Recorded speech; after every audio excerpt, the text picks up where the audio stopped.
சரி, அனைவருக்கும் வணக்கம்.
சிறுகதையோட முன்னோடி நம்ம யாருன்னு நம்ம பார்த்தோம்னா புதுமை பித்தன் சிறுகதைகளை வந்து தொடக்கி வைத்தவர்.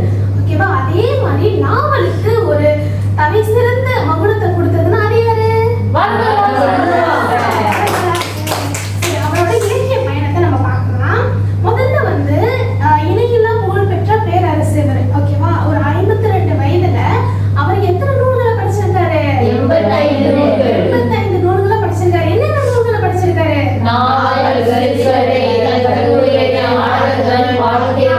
இது ஒண்ணுலயே இப்ப நாவல், சிறுகதை, கட்டுரை, நாடகங்கள், அப்புறம் வாழ்க்கை வரலாறு எடுத்துட்டீங்கன்னா, இப்ப நாவல் எடுத்துட்டீங்கன்னா 10க்கும் மேற்பட்ட கதைகளை வந்து அவர் எழுதியிருக்காரு. அது எல்லாமே எதை சார்ந்திருக்கும்? வரதராசனோட இலக்கியம். இலக்கியம் சார்ந்து மக்களுக்கு என்ன சொல்ல வருவார் அவரு? வாழ்க்கை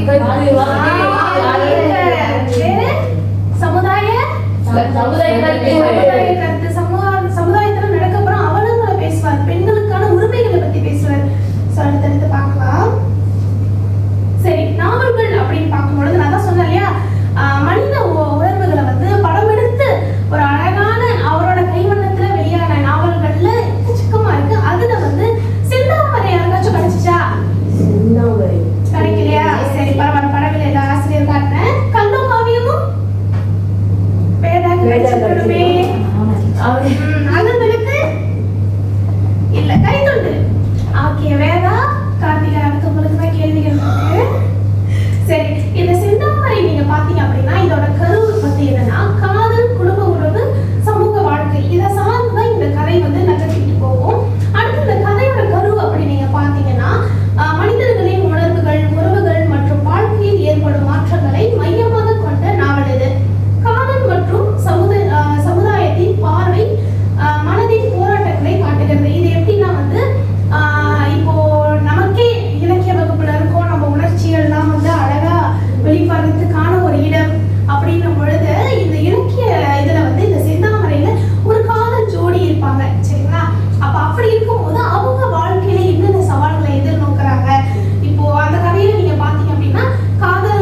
போது இந்த புத்தகங்கள் எல்லாத்தையும் வீட்டுக்கு எடுத்துட்டு போய் படிக்கணும். சரியா? இந்த அகழ்விளக்கு நீங்க முற்றிலும் பாத்தீங்கன்னா 2 நண்பர்கள் சார்ந்த வந்து கதைகளா இருக்கும். அந்த கதையில வந்து வேலையன் மற்றும் சந்திரன் அவர்களுடைய கதைகளை தான் வந்து நட்பு சார்ந்து கூடா நட்புனால என்ன ஆகும் அப்படின்றது இந்த அகழ்விளக்கு வந்து விவரிப்போம். அடுத்து கரித்துண்டு. கரித்துண்டு யாருக்கு கிடைச்சிச்சு? அது கரித்துண்டு படிச்சிருக்கீங்களா கார்த்திகா? நீங்க கொஞ்சோண்டு படிச்சிருக்கீங்களா? சரி, படிச்சதுக்காகவே உங்களுக்கு வாழ்த்துக்கள். கரித்துண்டு அப்படி நீங்க பாத்தீங்கன்னா ஒரு சாதாரண மனிதர்களின் வாழ்க்கை சிரமத்தையும் அதுக்கப்புறம் வேறுபாடுகள் மற்றும் மனித மனதின் உணர்வுகளை வந்து வெளிப்படுத்தக்கூடிய ஒரு கதையா வந்து இருக்கு. அடுத்து வந்து நாவல்கள். சரி, இதுல அடுத்ததுமே நாவல் தான். நாவல்னு வரும் பொழுது இந்த படவேலையில வந்து நான் என்ன சொல்றேன்னா நெஞ்சில் ஒரு மொழி யாருக்கு கிடைச்சிச்சு? கிடைக்கலையா? சரி, அடுத்து வாடாமலர். நம்ம இந்த வருடம் வந்து தேர்வுக்கு எழுத போற புத்தகம் இல்லையாது. மலர்விழி கிடைச்சிருக்கு. அடுத்து அந்த நாள் எனக்கு 2 பேருக்கு கிடைச்சிருக்கு. சரி, இந்த ஒவ்வொரு நாவலுமே நீங்க முதல்ல உள்ள நாவல்கள் 4 நாவல் பாத்தீங்கன்னா அது மனித உணர்வுகளை வெளிக்காட்டக்கூடிய ஒரு நாவல்கள். அடுத்து நீங்க பாத்தீங்கன்னா மனித மனதின் ஒரு ஆழ்ந்த கருத்துலாம் சொல்லுவோம் இல்லையா? இந்த புத்தகம் படிச்சதுல இந்த சமுதாயத்துக்கு ஒரு ஆழ்ந்த கருத்து நமக்கு தெரியுதுனால அதுதான் அது. இப்ப நெஞ்சில் ஒரு முள் அப்படி நம்ம எடுத்துக்கிட்டோம்னா நெஞ்சில் ஒரு முள் அந்த தலைப்பே வந்து நமக்கு ஒரு வலியை தர்ற மாதிரி இல்ல? ஏதோ ஒண்ணு குத்துது, ஏதோ ஒண்ணு குத்துற மாதிரி இருக்கு, ஏதோ ஒண்ணு நம்மள வந்து துன்பத்துக்கு எடுத்துட்டு போகுது இல்லையா? அப்ப அந்த கரு நீங்க பாத்தீங்கன்னா மனவேதனை, நினைவுகள் மற்றும் உறவுகள். இது வந்து மோஸ்ட்லி எப்படின்னா வந்து உறவுகளிடையே ஏற்படுற அந்த மனஸ்தாபங்களை வந்து மையமா கொண்டு எழுதப்பட்ட ஒரு கதை இது.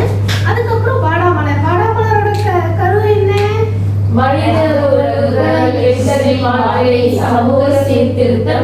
நம்ம இதை இந்த நாவல் தானே படிக்கிறோம். இதோட கருப்பொருள் என்ன? குழந்தை வேற யார் யாரு?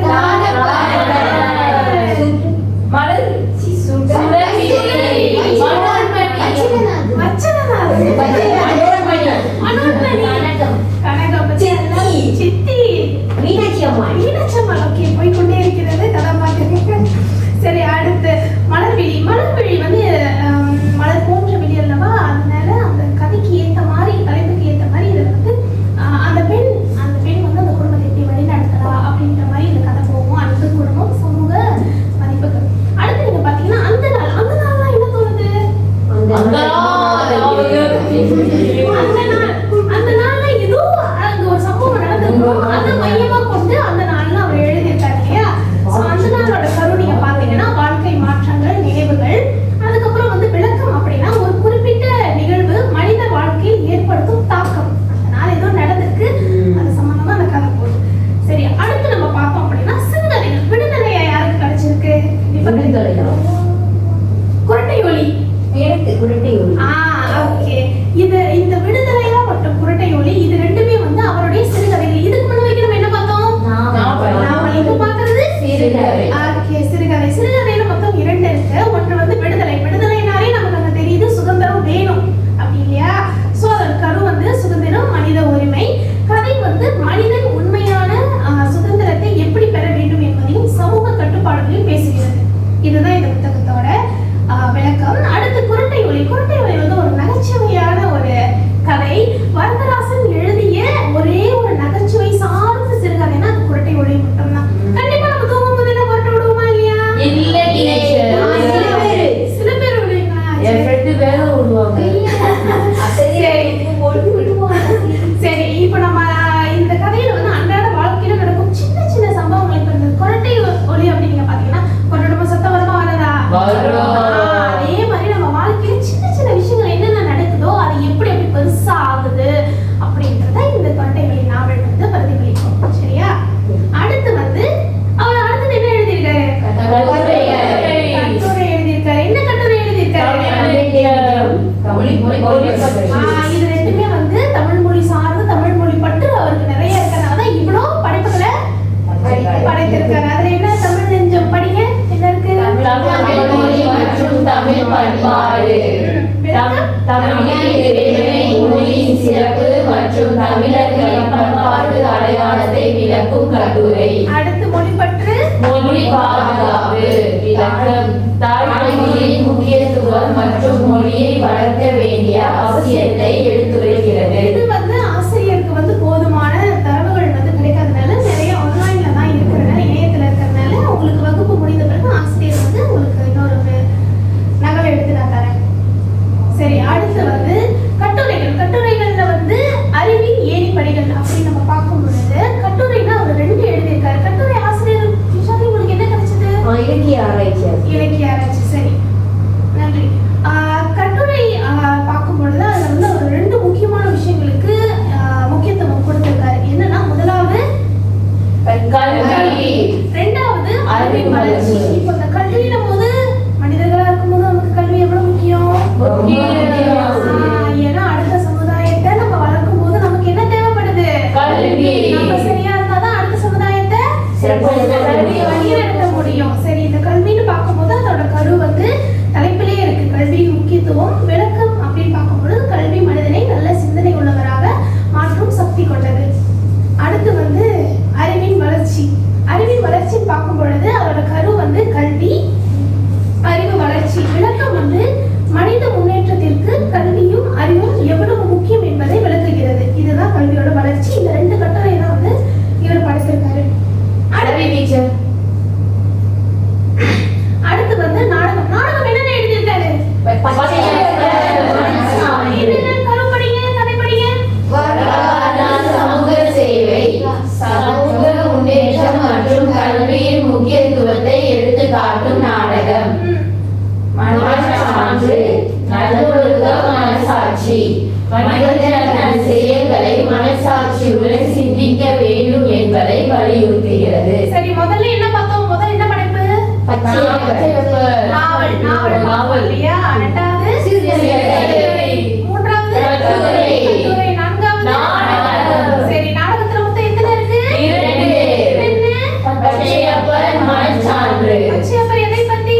வரலாறு, சமூக சேவை. மனச்சான்று, நல்லொழுக்கம், மனசாட்சி. இது எல்லாத்தையும் நீங்க குறிப்பெடுத்துக்கணும். ஏன்னா ஆசிரியர் இது முடிந்த பிறகு புதிர் இருக்கு. புதிர்ல எல்லாரும் பதில் அளிக்கணும். சரி, அடுத்து அடுத்து அவர் இப்போ நாடகம் முடிந்த பிறகு நாடகம் எத்தனை? 4வது தானே? படிப்புகள் தானே? 5வது படிப்பு என்ன? குழந்தை பாட்டு. அந்த மாதிரிலாம் யாருக்கு பிடிக்கும்? இங்க எல்லாருக்கும் பிடிக்குமா? குழந்தைகள் தானே என்னோட மாணவர்கள் இருக்கு.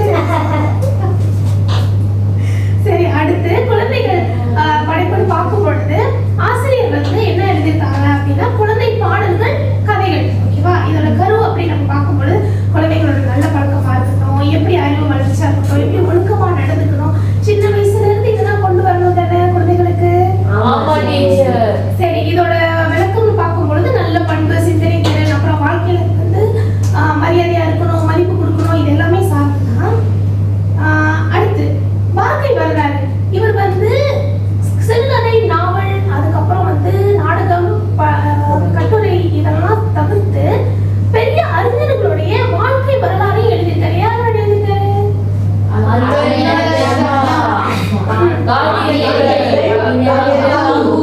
ஒவ்வொரு கருத்து ஒவ்வொரு ஆள் படிங்க. அறிஞரின் வாழ்க்கை சிந்தனை. விளக்கம் படிங்க. மெக்தரினா வாழ்க்கை, அறிவு மற்றும் சமூக சிந்தனைகளை அறிமுகப்படுத்துகிறது. கார்த்திகா காந்தியடிகள் படிங்க. காந்தியடிகள் காந்தியின் வாழ்க்கை மற்றும் கொள்கைகள், விளக்கம், அஹிம்சை, உண்மை, சமூக நீதி போன்ற காந்தியின் கொள்கைகளை விளக்குகிறது. மௌனா. அடுத்து கவிஞர் தாகூர். இலக்கியம், கலை, மனிதநேயம். தாகூரின் இலக்கிய பங்களிப்பு மற்றும் சிந்தனைகளை எடுத்துரைக்கிறது. சரி, இந்த வாழ்க்கை வரலாறுல இவங்க 3 பேருமே தெரியுமா? காந்தியடிகள் யாரு தெரியுமா? கவிஞர் தாக்கூர். அவரு ஒரு கவிஞர். அவரும் ஒரு கவிஞரா? அடுத்து அறிஞர். அறிஞரா? சரி, இந்த 3 பேருமே நமக்கு மிகப்பெரிய சாதனைகளை படைத்தவங்க. சரியா? அதனாலதான் இவங்களோட வாழ்க்கை வரலாறு நிறைய மாற்றங்கள். அறிஞரா ஆகணும்னா என்ன பண்ணி இருந்திருக்கணும்? மாற்றங்கள் கொண்டு வந்திருக்கணும்.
அந்த நாள். அடுத்து அகல் விளக்கு. வளர்விதி. ஐயோ, தெரியுது. இப்போ நீங்க அகல் விளக்கு மட்டும் எழுதாம மத்த இதெல்லாம் எழுதும்போது மார்க் பண்றவங்களுக்கு தேர்ச்சி திருத்தறவங்களுக்கு எவ்வளவு பெருமையா இருக்கும். பரவாயில்ல, பிள்ளைங்களுக்கு அடுத்த படிப்புகளும் தெரிஞ்சிருக்கு அப்படின்ற மாதிரி இருக்கும். எக்ஸ்ட்ரா மார்க்கு கொடுக்கப்பட்டது 2 புள்ளி. அடுத்து என்னன்னா, இதெல்லாம் வந்து உங்களோட கூடுதல் தகவலுக்கு ஆசிரியர் வந்து இவ்வளவு புத்தகங்களையும் உங்க பார்வைக்கு வச்சிருக்கேன். சரியா? அடுத்து நன்றி. இல்ல சரி, அடுத்து நம்ம வந்து புதிருக்கு போகலாம்.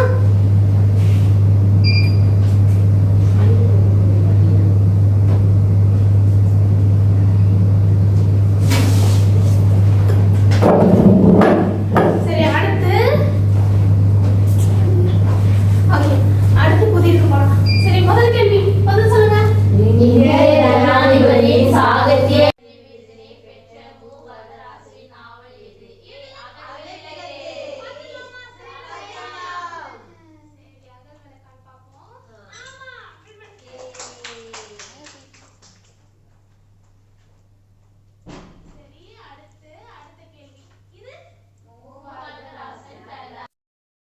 அப்புறம் வந்து மனச்சான்று, அது என்ன படைப்பு? நாடகம். இங்க வந்து என்ன கேக்குறாங்க? நாடகம் கேக்குறாங்க. நாடகம் தான் கேக்குறாங்க. எது வரும்? பச்சையப்பரா. பார்த்தலாமா? சரியா? சரி, அடுத்து அகிம்சை, உண்மை மற்றும் சமூக நீதி போன்ற கொள்கைகளை விளக்கும் மூவாவின் வாழ்க்கை வரலாறு.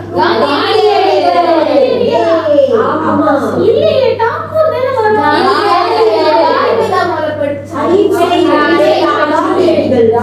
வாழ்த்துக்கள். சரி, அடுத்து மனவேதனை, குற்ற உணர்வு மற்றும் கடந்த கால அனுபவங்களின் தாக்கம் ஆகியவற்றை பற்றி விளக்கும் நாவல். நெஞ்சில் ஒரு முள். நெஞ்சில் ஒரு முள் தான். இல்லையே, மலர்விழி தானே வரும். நெஞ்சில் ஒரு முள் தான் வரும். நெஞ்சில் ஒரு முள் தானே. வாழ்த்துக்கள். சரி, அடுத்து பூமாவின் குழந்தைகளுக்கான இலக்கிய படைப்புகளின் முக்கிய நோக்கம் என்ன? நல்ல பழக்கம், ஒழுக்கம், நாகரிகம், வளர்ச்சி. சரி, வாழ்த்துக்கள்.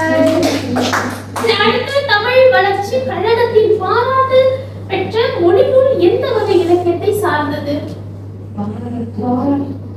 பாராட்டு பெற்றது எது? சிறுகதையா, நாடகங்களா, கட்டுரைகளா அல்லது பாராட்டு பெற்ற நூல்களா? எது? பாராட்டு பெற்ற நூல்கள். கேள்வி எது? நாடகம். நாடகத்தை பார்த்துலாமா?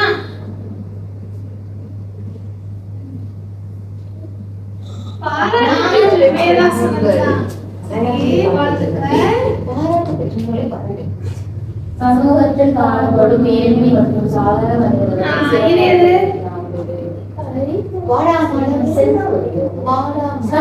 கரித்தொட்டு.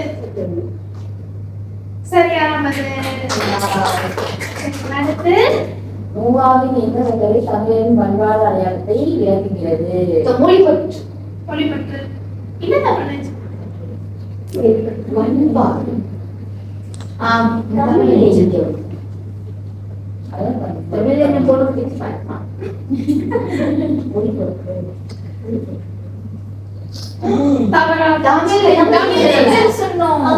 சரி, ஆசிரியர் வந்து தவறுதலா வந்து சொல்லிட்டு முடித்து விடுங்க. பரவாயில்ல, உங்களுக்கு அது தெரிஞ்சிருக்கு. ஆசிரியர் தவறுதலா சொன்னாலும் மாணவர்கள் நீங்க சரியா சொல்லுங்க.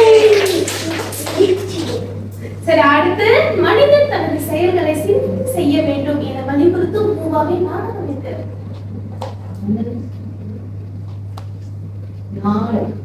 மனிதன் தனது செயல்களை எது வரும்? சரி, நம்ம முயற்சி செய்து பார்க்கலாம். ஐயோ, தவறா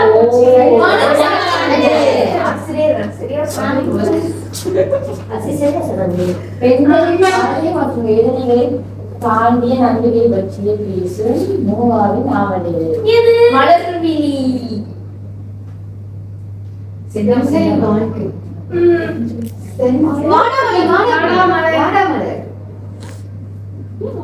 வேதாக்கு ஒரு படத்தை கை தட்டி, ஏன் வேதா நீங்க வாடாமன்னு என்ன சொன்னீங்க? ஏன்னா அதுல நான் யோசிச்சேன் எப்படி இந்த பெண்ணோட வரும் அப்படின்னு சொல்லிட்டு.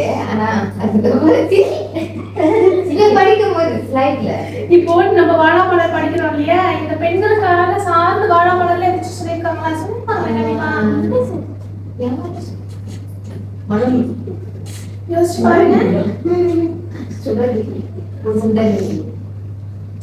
சுடரி மீனாட்சி அம்மான்னு சொல்லி.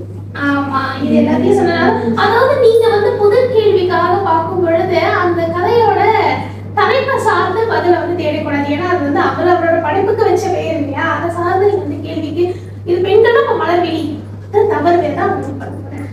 சரி, நடவடிக்கை வந்து எல்லாருமே வந்து நல்லா தெளிவா வந்து சொன்னீங்க. ஆசிரியரே தவறுதலா சொன்னாலுமே நீங்க வந்து அதை சரியா சொன்னீங்க. ஆசிரியர் வந்து சோதிச்சுதான் பார்த்தேன், தெளிவா இருக்கீங்க. சரி, அடுத்து வந்து நம்ம சரி பரவாயில்ல, நான் அதை போட்டுக்கிறேன். சரி, அடுத்து வந்து தனிநபர் மதிப்பீடு நம்ம பார்க்கலாமா? அது நான் சொன்னேன். சரி, ஒவ்வொரு நாள் எடுத்துக்கோங்க, எடுத்துக்கோங்க.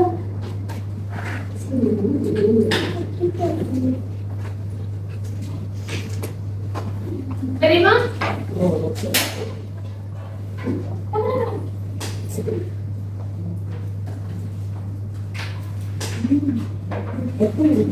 ஒரு நாள்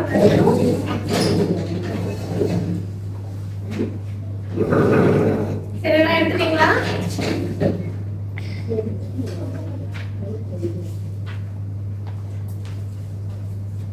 சரி, எல்லாரும் படிச்சிச்சா? சரி, கேள்விக்கு போகலாமா? சரி, இங்க கல்கி இருக்கிறது.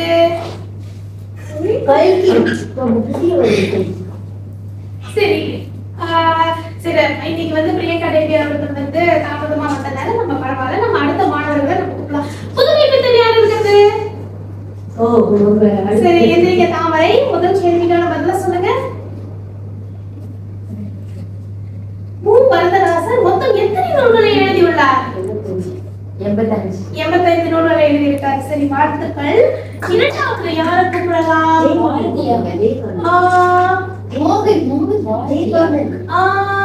பெருமாள் யார்கிட்ட இருக்கு? பெருமாள் முருகன்.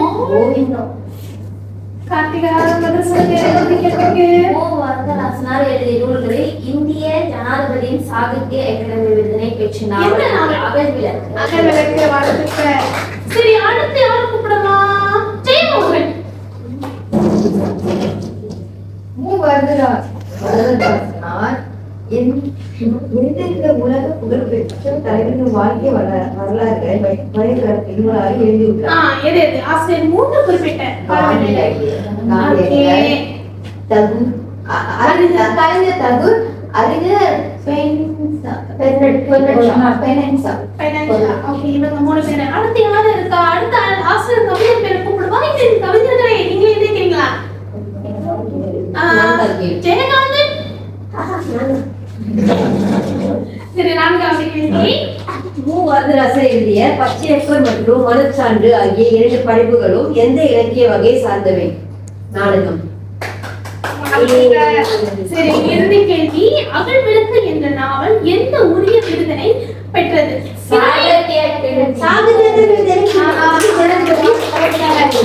ஆசிரியர் இறுதி ஒரே ஒரு கேள்வி. இதுல வந்து இந்த கேள்வி வந்து கேள்விகள் ஆசிரியர் கொடுக்கப்பட்டது. ஆனா ஆசிரியர் இந்த கேள்வியை யாருக்கு புரிஞ்சிருக்குன்னு பார்ப்போம். வரதராசர் அவர்கள் பாரதியாரின் வாழ்க்கை வரலாற்றை எழுதியுள்ளாரா? ஆம், இல்லை.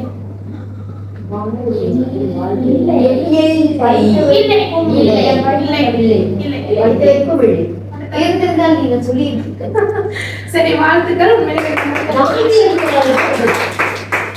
இன்றையோட வந்து வகுப்பு முடியுது. ஆசிரியர் கத்துக் கொடுத்த இந்த வரதராசன் அவர்களுடைய கைவண்ணத்தில் வெளியான பல படைப்புகளை வந்து ஆசிரியர் வகுப்புல இன்னைக்கு உண்மையில உங்களுக்கு கற்றுக் கொடுத்தார் இல்லையா? அதெல்லாம் மறக்காம ஒரு கூடுதல் தகவலா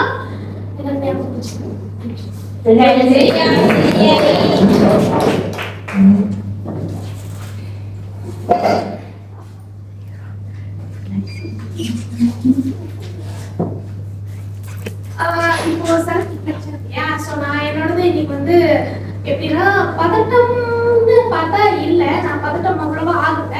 ஆனா எனக்கு என்னன்னா, நான் இன்னும் வந்து ஒர்க் ஷீட் வந்து எடுத்துட்டு வந்திருந்தேன். ஆனா அது அது பதட்டத்துல நான் ரெடி பண்ணதை வந்து போட்டு நீங்க வந்து போட்டோ ஞாபகம் வந்து போட்டோ செட் பண்ணி வச்சுட்டு வீட்லயே வச்சுட்டு வந்துட்டு நான் இங்க எடுத்துட்டு வர முடியாது ஒரு காப்பி தான் உங்களுக்கு வந்து கொடுத்தேன். இன்னொன்று வந்து நான் நடவடிக்கைக்கு உங்களுக்கு நான் பிரிண்ட் பண்ணி வச்சிருந்தேன், அதை எடுத்துட்டு வரல. அதுக்கப்புறம் எனக்கு என்னன்னா எனக்கு இன்னொன்று வருது என்னன்னா இந்த படைப்புக்கு எல்லா பீடிகையும் பண்ணணுன்ற ஐடியாவே எனக்கு சுத்தமா வரல. அது ஐடியாவே கிடைக்கல. அதனால தான் நான் என்ன பண்ணேன், உங்களுக்கு எல்லாத்துக்கும் புத்தகத்தை கொடுத்து அது இல்லை அப்படின்னு உங்ககிட்டயே நான் வந்து கேட்க சொன்னேன். பட் நீங்க சொல்லிட்டீங்க. அதுக்கப்புறம் பெரிதா இந்த படைப்புக்குன்னு என்ன எடிட்டிங் பண்றதுன்னுமே எனக்கு தெரியல. அதனால தான் நான் இது வந்து புதிய மூலியமா நான் கொண்டு போயிட்டேன். அதுக்கப்புறம் வந்து நேற்று உங்களுக்கு வந்து இவர் இந்த படைப்பு வந்து வரதராசனே பேசுற மாதிரி நான் வந்து இது பண்ணா அது என்ன மோஸ்ட்லி வந்து ஆங்கிலத்தில் இருந்ததுனால அது இதாகல. அதுக்கப்புறம் எனக்கு இந்த கேள்விகள் நான் உங்களுக்கு கொடுத்ததுல எனக்கு இன்னும் ரிப்பீட்டடா 2 கேள்வி நான் போட்ட மாதிரியே இருந்துச்சு. மேல உள்ள கேள்வியோ கடைசி கேள்வியோ அதை நான் சரியா கவனிக்கிறேன். அதனால நான் கடைசி கேள்வி நான் மறுபடியும் உங்ககிட்ட நான் கேட்டேன். அதுக்கப்புறம் வந்து கிளாஸ்ல எங்கேஜா இருந்துச்சு. நீங்களும் வந்து சொன்னீங்க நான் மட்டுமே பேசுற மாதிரி கொஞ்சம் ஃபீல் ஆனிச்சு. நான் ஆரம்பத்துல அது விளக்குற பகுதினால நான் பேசினேன். அதுக்கப்புறம் நீங்களுமே பதில் சொன்னீங்க. எனக்கு தெரிஞ்சு அவ்வளவுதான். என்னோட கமெண்ட் என்ன சொல்றது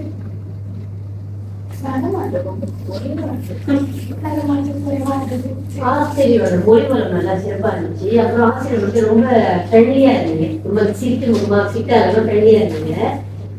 மொழிவளம் வந்து எனக்கு ரொம்ப பிடிச்சிருந்துச்சு. ஒரு ஆசிரியருக்கான மொழிவளம் நல்லாவே இருந்துச்சு. அப்புறம் வந்துட்டு அதான் டூவே இது இந்த மாதிரி தான் இருந்துச்சு. நான் ஆரம்பத்தில் சைட் வளர்க்குறப்ப டீச்சர் தான் இது பண்ணணும். ஸோ டூவேவும் அவ்வளோ முக்கியமாக இருந்த மாதிரி தான் இருந்துச்சு. டூவே இருந்துச்சு சூப்பராக இருந்துச்சு. ஓகே. ஆனா அது மைத்திரினா சொல்றது சரிதான். ஏன்னா இன்னொன்னு இந்த லேப்டாப்ல நான் கனெக்ட் பண்ணதுல நீங்க அதை செய்யும் போது உங்களுக்கு கரெக்டா இருக்கா இல்லையா நான் வந்து பார்த்துருந்துருக்கணும், நான் பார்க்கல. இன்னொன்னு என்னன்னா பதட்டத்துல எனக்கு இந்த இடம் வந்து எனக்கு கம்ஃபர்டபுள் ஜோன் மாதிரி ஆயிட்டு இதை தாண்டி எங்க வந்தாலும் வளரணும்னு ஒரு பயத்துல இங்கே இருக்கேன். அவ்வளவுதானா? நீங்க சொல்றீங்க பதட்டம் ஆமா, ரொம்ப பொறுமையா காமா இல்ல அந்த லெவல் கொஞ்சம் வளரி இதாயிட்டேன். ஏன்னா இன்னொன்னு என்னன்னா அது ஸ்லைட்லயே எழுத்துக்களை நிறைய வரதுனால எங்க நீங்க என்ன தகவல் பண்ணிடுவீங்களோன்ற பயத்துல நானே ஒரு சிலது வந்து ஸ்கிப் பண்ண மாதிரி எனக்கு ஃபீல் ஆச்சு. ஸோ அவ்வளவுதான். ஓ சொல்லுங்க. நன்றி. Yeah,